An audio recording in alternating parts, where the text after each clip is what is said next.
Hey guys, what's up? So this is your educator Adarsh Raj and I'm back with another awesome lesson in this series. हम लोग बात कर रहे हैं physics CBSE term 2 की revision की और हमारा टारगेट है 35 मोस्ट इंपॉर्टेंट टॉपिक्स करने का। तो बेटा हम लोग पढ़ रहे हैं ऑप्टिक्स एंड ऑप्टिकल इंस्ट्रूमेंट जिसके अंदर हम कन्वेक्स सर्फेसेस के बारे में और कनकेव सर्फेसेस के बारे में बात कर रहे हैं। आज का जो टॉपिक है बेटा वो है रिफ्रैक्शन एट स्फेरिकल सर्फेसेस। तो स्फेरिकल सर्फेसेस में हमारे पास कितनी सर्फेसेस है बेटे? दो। कौन कौन सी हैं? एक तो है कनकेव और दूसरी कौन सी है बेटा? दूसरी है हमारे पास कन्वेक्स। कन्वेक्स से मैंने आपको कितने केसेस बताए हैं? कन्वेक्स से मैंने आपको दो केसेस तो ऑलरेडी बता दिए हैं, है ना? और इसके अलावा दो केसेस इसके बचते हैं, तो इसमें टोटल है 4 केसेस और कनकेव में सिर्फ 2 ही केस हैं। तो इन 2 में से और इन 4 में से मिला के कितने केस हो गए? 6 केस हो गए। तो इन टोटल 6 केसेस में से कोई भी डेरिवेशन पेपर में आ सकती है। ठीक है। So the refraction formula for spherical surfaces case number 3 ये रही आपके कंप्यूटर स्क्रीन पर। तो बेटा देखो केस नंबर 3 की बात करेंगे तो केस नंबर 3 में हमारी जो सरफेस है वो है बेटे कन्वेक्स सरफेस। ऑब्जेक्ट प्रेजेंट है डेंसर मीडियम में एंड इमेज जो है वो रियल इमेज है। ठीक है। सो देखिए ये हमारा म्यू2 शो कर रहा है कि हम डेंसर मीडियम में ऑब्जेक्ट को रखें। सो ये डेंसर हो गया, ये हमारा रेयरर मीडियम है। ठीक है। अब बेटा हमें कैसे पता चल रहा है कि हमारा जो सरफेस है वो कन्वेक्स सरफेस है? तो मैंने आपको बताया था कि कन्वेक्स सरफेस है या कनकेव सरफेस है, इसको देखने का जो रेफरेंस पॉइंट है वो कौन सा है? वो हमारा रेयरर मीडियम है। तो रेयरर मीडियम के सामने कौन सा फेस है उसे हम देख के डिसाइड करते हैं कि हमारा जो एक्चुअल सरफेस है वो कन्वेक्स की तरह काम कर रहा है या कनकेव की तरह। तो देखिए यहां पे रेयरर के सामने कन्वेक्स सरफेस शो हो रही है जबकि डेंसर के सामने कनकेव सरफेस शो हो रही है। इसीलिए ये केस कन्वेक्स सरफेस का है। क्यों? क्योंकि हम रेफरेंस किससे लेते हैं? रेयरर मीडियम से। यहां तक तो कोई दिक्कत नहीं है। अब देखो बेटा ऑब्जेक्ट हमने रखा है डेंसर मीडियम में, तो यहां से रे जो गई वो है इंसिडेंट रे, ये टकराई रिफ्रैक्शन पॉइंट पे। यहां से इस रे को जाना था इस पाथ पे जिसको हम बोल रहे हैं ओरिजिनल पाथ। लेकिन क्योंकि ये रे डेंसर मीडियम से रेयरर मीडियम में आई है, कहां से कहां आई है बेटा? डेंसर मीडियम से रेयरर मीडियम में आई है, इसीलिए ये रे नॉर्मल से अवे मुड़ गई। जैसे ही ये अवे मुड़ी तो ये रे आके टकराएगी आई पॉइंट पे और ये इमेज बनेगी रियल इमेज। कैसी इमेज बन रही है बेटा? रियल इमेज बन रही है। Is that okay? अब ये जो पॉइंट है एम, ये क्या है? ये हमारा बिल्कुल सेंटर जहां से हमें डिस्टेंस मेजर करनी है पोल की तरफ, वो पॉइंट है। ठीक है। तो अब देखो ध्यान से, हमने सीखा क्या? ओ के साथ यानी ऑब्जेक्ट यानी इंसिडेंट रे के साथ हमेशा एंगल कौन सा बनता है? अल्फा। आई के साथ कौन सा एंगल बनता है? बीटा। और सी के साथ कौन सा एंगल बनता है? गामा। ठीक है। तो अब हम निकालेंगे 10 अल्फा 10 बीटा और 10 गामा की वैल्यू। तो 10 अल्फा की वैल्यू क्या होगी बच्चों? 10 अल्फा की वैल्यू अल्फा के बराबर रख सकते हैं because alpha beta gamma are small angle. तो ये हो जाएगी mn बाई mo। ठीक है। 10 बीटा की वैल्यू क्या रख सकते हैं बेटा? 10 बीटा की वैल्यू, 10 बीटा की वैल्यू क्या आएगी बताओ? बीटा के बराबर इसको हम क्या रखेंगे? mi, again mn by mi। और 10 गामा, 10 गामा क्या आएगा बेटा? 10 गामा हम गामा के बराबर रख देंगे और इसकी वैल्यू किसके बराबर आ जाएगी? mn by mc। सब में यही होता है ना? सारी डेरिवेशंस में यही वाला हमें लिखना है। अब देखो ध्यान से, ये तो बात हो गई हमारे पास किसकी?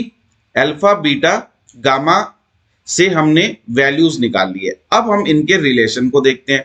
जब हम इनके रिलेशन को देखेंगे बेटे तो ध्यान से देखो, आई एंगल और ये R angle, not R, I angle और अल्फा एंगल, ये दोनों मिलके क्या दे रहे हैं बेटा? ये दोनों मिलके गामा दे रहे हैं। तो हम लिख सकते हैं एंगल आई प्लस एंगल अल्फा, ये मिलके हमें दे रहे हैं gamma. This is equation number 1। अब हम देखो आर एंगल और गामा एंगल मिलके हमें क्या दे रहा है बच्चों?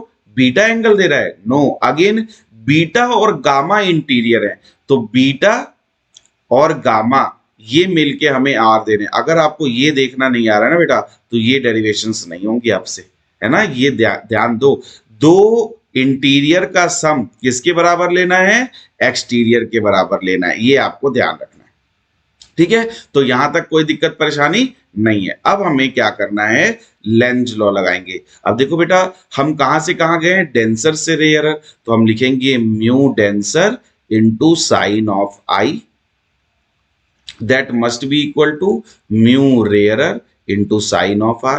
क्योंकि एंगल बहुत छोटे हैं ना बच्चों, इसलिए हम क्या लिख सकते हैं, mu two I is equal to mu one R. और इसको हम क्या लिख सकते हैं बच्चों, इसको हम लिख सकते हैं म्यू टू, आई की जगह क्या पुट कर दो, आई की जगह पुट कर सकते हैं गामा माइनस अल्फा। कहां से पुट कर दिया, इस इक्वेशन से, देखो इस इक्वेशन से, ठीक है। ऐसे ही हम पुट कर सकते हैं म्यू वन इंटू क्या पुट कर देंगे बेटा, आर की वैल्यू बीटा प्लस गामा, क्या पुट कर देंगे, बीटा प्लस गामा। अब देखो बच्चों, हमें अल्फा बीटा गामा की वैल्यूज पता है, अल्फा बीटा गामा की वैल्यू रख दो, तो म्यू टू की वैल्यू क्या आ जाएगी, म्यू टू की वैल्यू गामा, गामा की वैल्यू मैं रख रहा हूं बेटा एम एन बाई एम सी।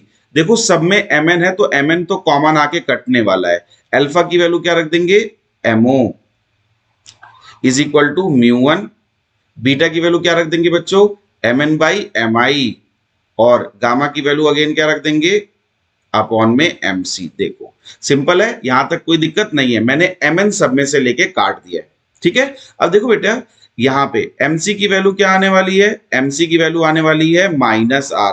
क्यों, क्योंकि हम नेगेटिव साइड में है ना। एमओ की वैल्यू क्या आने वाली है बच्चों, एमओ की वैल्यू आने वाली है माइनस यू, और एम आई की वैल्यू क्या आने वाली है बच्चों, एम आई की वैल्यू आने वाली है प्लस वी, क्योंकि ये प्लस साइड में। तो जब आप यहाँ पे वैल्यू रखोगे तो ये क्या बन जाएगा, mu two into one by M C, यानी one by minus R, minus one by M O, M O की वैल्यू आ जाएगी minus U, is equal to mu one, one by M I की वैल्यू आ जाएगी one by V, plus one by M C की value आ जाएगी minus are. तो बेटा जब आप इसको सॉल्व करोगे तो आपके पास क्या आने वाला है, आपके पास आने वाला है mu one by V minus mu two by U is equal to mu one minus mu two by R. ये आपका रिजल्ट होता है बेटा इसका, ये आपका रिजल्ट आ गया। Refraction at convex surface when the object is in denser medium and the image is real, this is case number 3। यहां तक कोई दिक्कत नहीं है, इसका स्क्रीनशॉट ले लो, आप पेपर में सीधा उठा के इसको एज इट इज डेरिवेशन को पुट कर देंगे। अगर कोई शंका, सवाल, संदेह, क्वेश्चन, प्रश्न है तो आप उसको किस में पुट कर सकते हैं, कमेंट बॉक्स में, ठीक है। यहां तक कोई परेशानी नहीं है। अब इसका केस नंबर 4 बच गया बेटा, वो करेंगे आप खुद। केस नंबर 4 क्या हो गया, केस नंबर 4 कौन सा होगा सोचो, अगेन सरफेस कौन सी होगी, कन्वेक्स, ऑब्जेक्ट कहां रखा होगा, डेंसर में, लेकिन अब इमेज कैसे बनने वाली है बेटा, वर्चुअल, ठीक है। मैंने कितने केस कराए आपको, 3। ऑब्जेक्ट रेयरर में रियल इमेज, ऑब्जेक्ट रेयरर में वर्चुअल इमेज, ऑब्जेक्ट डेंसर में रियल इमेज। आपको कौन सा करना है, ऑब्जेक्ट डेंसर में virtual image. Is that okay, आगे बढ़े, चलो अब देखते हैं बेटा कनकेव सरफेस का केस, ठीक है। अब देखो कैसे पता चलेगा कि ये कनकेव सरफेस है, मैंने बताया ना रेयरर से, तो ये हमारा रेयरर है, इसको आप n1 लिख दो, म्यू1 लिख दो, ये आपका रेयरर हो गया बेटा। कंफ्यूज नहीं होना है, म्यू1 लिख दो अगर आप n1 से कंफ्यूज हो रहा है, तो रेयरर हो गया। यहां पे हम n2 यानी कि डेंसर मीडियम है, यहाँ पे हम म्यू2। अब देखो रेयरर के साइड कनकेव वाला फेस है ना, ये केव होता है, केव वाला फेस किसके साइड है, रेयरर के साइड है। तो क्योंकि ये रेयरर के साइड है केव वाला फेस, इसीलिए इस केस को हम क्या बोल रहे हैं, कनकेव सरफेस का केस बोल रहे हैं। किसका केस बोल रहे हैं बच्चों, कनकेव सरफेस का। तो देखो बेटा अगेन मैंने ऑब्जेक्ट के साथ अल्फा एंगल लिया है और इमेज के साथ बीटा एंगल लिया है और गामा एंगल लिया है सी के साथ। इमेज कैसी बन रही है, वर्चुअल। क्यों बन रही है, देखो हमने जैसे ही इंसिडेंट रे को बेटा यहाँ पे टकराया तो इस इंसिडेंट रे को जाना चाहिए था ऐसे, ये देखो ऐसे जाना चाहिए था, लेकिन होगा क्या, इस रे को ऑब्जेक्ट सॉरी डेंसर से रेयर जाने पे ये रे मुड़ जाएगी। जब ये मुड़ेगी अवे फ्रॉम द नॉर्मल तो ये रे इस पाथ पे चली जाएगी। इस पाथ को मैंने नीचे मिलाया तो हमें इमेज मिल गई। यहां तक मुझे नहीं लगता किसी को कोई दिक्कत है। ठीक है, यहां तक कोई दिक्कत नहीं है। अब ध्यान से देखो बच्चों, अब ध्यान से देखो, अब अगर हमें वापस से क्या निकालना है, हमें वही tan alpha, tan beta, tan gamma सबसे पहले निकालना है। तो हम सबसे पहले निकालते हैं tan alpha. tan alpha is equal to alpha is equal to mn, आग बंद करके लिखो mn by mo। tan beta अभी तक तो याद होना चाहिए, tan beta is equal to mn by, ये बीटा आई के लिए होता है तो एम आई, और tan गामा किसके बराबर होगा बेटा, tan gamma is equal to mn by mc। Simple, कोई दिक्कत परेशानी नहीं है। अब देखो ध्यान से, आई एंगल एक्सटीरियर एंगल है तो आई किसको सपोर्ट कर रहा होगा, आई सपोर्ट कर रहा होगा अल्फा और गामा को। तो एंगल अल्फा प्लस गामा मिलके दे रहे हैं एंगल आई, ये होगी इक्वेशन नंबर 1। और कौन आर किससे मिलके बन रहा होगा, आर मिल रहा होगा बीटा और गामा से। तो बीटा और गामा से मिलके बन रहा होगा आर। क्यों बेटा, क्योंकि देखो ना ये वाली ट्रायंगल अगर तुम ध्यान से देखोगे, ये वाली ट्रायंगल, तो इसमें आर एक्सटीरियर एंगल है और बीटा और गामा जो है वो इंटीरियर एंगल है। ठीक है, तो इन सब चीजों से घबराना मत, यही खेल है सारा, इंटीरियर और एक्सटीरियर को देखना। चलो, अब हमारे पास वैल्यू आ चुकी है किसकी, एक तो हमारे पास आर आ चुका है और एक आई। अब हम लगा सकते हैं क्या, अब हम लगा सकते हैं स्नेल्स लॉ। तो स्नेल्स लॉ लगा दो। हम कहां से कहां जा रहे हैं बेटा, हम गए हैं डेंसर से रेयर में। डेंसर से रेयर में स्नेल्स लॉ क्या हो जाएगा, mu two sine I is equal to mu one sine are.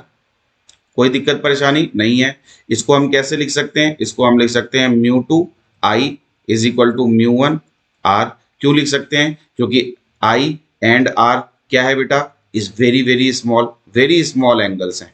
अगर ये स्मॉल एंगल्स हैं तो हम इनको ऐसे लिख सकते हैं, कोई दिक्कत परेशानी नहीं है। बिल्कुल सेम वैसी की वैसी डेरिवेशन उठ के आ रही है, कोई घबराने की जरूरत नहीं है। अब वैल्यूज को पुट करना है। तो अब देखो बेटा, मैं वैल्यूज को पुट कर रहा हूं यहाँ पे। ठीक है, देखो ध्यान से, म्यू टू के साथ है हमारे पास आई की वैल्यू है क्या, अल्फा प्लस गामा, मैंने पुट कर दिया है।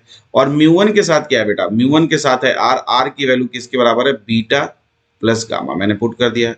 देखो mn सब में कॉमन है, mn तो उड़ जाएगा। अल्फा की वैल्यू रख दूंगा मैं 1 बाई mo प्लस गामा की वैल्यू मैं रख दूंगा 1 by mc is equal to mu one. Beta की वैल्यू मैं रख दूंगा 1 बाई mi और अगेन गामा की वैल्यू मैं रख दूंगा 1 बाई mc। यहां तक मुझे नहीं लगता किसी को कोई दिक्कत होगी। ठीक है, अब देखो बेटा अगेन mo की वैल्यू क्या है, माइनस यू, mc की वैल्यू क्या है, प्लस आर, और m आई की वैल्यू क्या है इस बार, माइनस वी। देखो पिछली डेरिवेशन में क्या था, v नेगेटिव था, r पॉजिटिव, v पॉजिटिव था, r नेगेटिव था। इस बार r पॉजिटिव है, v नेगेटिव है, u तो नेगेटिव ही होता है।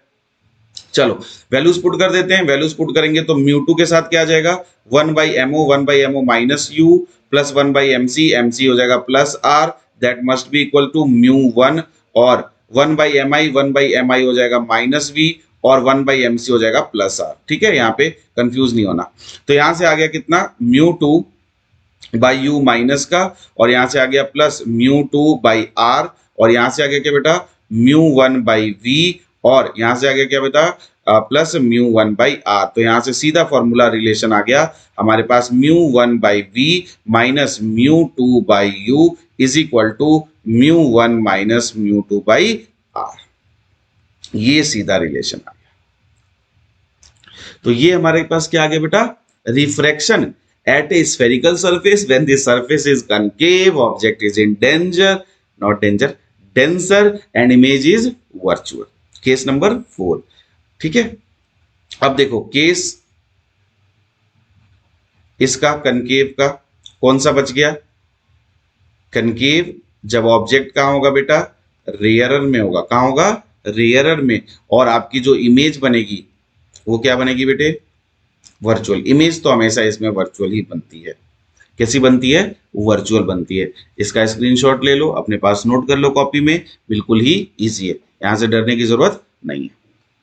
ठीक है, तो फिलहाल इस लेक्चर में इतना ही करेंगे। ठीक है, दोनों कल की 2 और 2 मिला के 4 डेरिवेशन करवा दी, 6 डेरिवेशन है, एक-एक डेरिवेशन अपने आप करनी है। अगर उसकी भी वीडियो चाहिए तो कमेंट बॉक्स में कमेंट करिए, ठीक है? तो चलो लाइक करो, शेयर करो, सब्सक्राइब करो।